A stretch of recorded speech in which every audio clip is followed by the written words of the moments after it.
Je te parle d'un temps que les moins de 20 ans ne peuvent pas connaître. Ou alors un peu plus lointain, les 3 grands récits religieux. On a commencé par plusieurs tomes, j'ai l'impression. On a commencé par le judaïsme, ensuite le christianisme et après l'islam. Vous savez pourquoi? Parce qu'au début, le judaïsme, quand il est venu sur Terre, c'était le livre le plus sacré, le plus beau, le plus puissant et le plus magnétique. Malheureusement, on a fait du business derrière tout ça, même à l'époque. On a détourné le message, beaucoup de choses ont été corrompues et beaucoup de choses ont été faites au nom de Dieu, sur des choses, comment vous dire, totalement dégueu.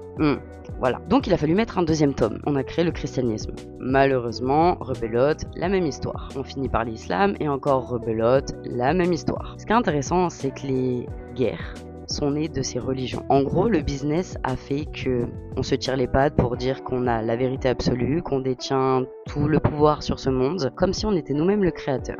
Ce qui est intéressant, c'est qu'en gros, pour la plupart qui pensent avoir la vérité absolue en tant que croyants, dans n'importe quelle religion, ce qui est intéressant, c'est que c'était le but estompé, de vous faire croire que vous étiez les plus puissants et que vous avez la vérité absolue. Malheureusement, c'est juste un espèce de complot, une espèce de propagande qui fait que vous vous tirez des balles dans les pieds à chaque fois. Ce qu'il faut savoir, et c'est ça qui est hyper intéressant, c'est qu'on dit diviser pour mieux régner. Et c'est exactement ce qu'ils sont en train de faire et vous tombez la tête la première. Très intéressant. Je rajouterais même que vous êtes beaucoup plus intelligent. Et finalement, en réponse, qui c'est qui a raison dans les livres et pourquoi il y en aurait autant à l'intérieur de chaque être humain? Tout simplement parce qu'on est tous différents et qu'il faut du choix pour tout le monde. Parce que si tu me ressembles exactement comme je suis et que tous les êtres humains sont exactement comme tu es, on se ferait bien chier. Donc finalement, c'est juste magnifique. On dit que dans les religions, on est des frères et des sœurs. Les religions elles-mêmes sont des frères et des sœurs. C'est à se soutenir, main dans la main, et pas rentrer dans le panneau. Petit tips de la journée. Bisous!